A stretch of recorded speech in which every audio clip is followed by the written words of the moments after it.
শিশু ফুলেরই রূপ।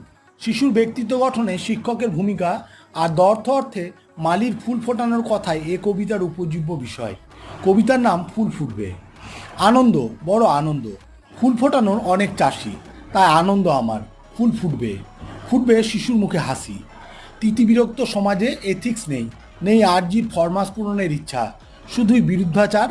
আনন্দের খোরাক জোগানোর মনের কথা শোনে না পটের বিবি ও সাহেবেরা। হিদমাজার তাই ফাঁকা, মাসুল গনে অন্তর কলহের। তবু ফুল ফোটে না, এখন ফুটবে ফুল। এখন অনেক চাষি, ফুল ফুটবেই ফুটবে। গলা টেপা দম বন্ধকর চাপ, ফুলের উপর জুলুম, জখমিত নিহত ফুলের দল, ভরসাহারা শিশুর মুখের হাসি, বিস্তীর্ণ ভাবনা, হিংসার জন্ম। আরজি নবচাষিদের কাছে ফুল ফোটাও। অনেক চাষি এখন, তোমরা ফুল ফোটাও ও সংরক্ষণ করো ফুলেদের শিশুর হাসির জন্য। ঢাক বাজবে, হবে পূজা,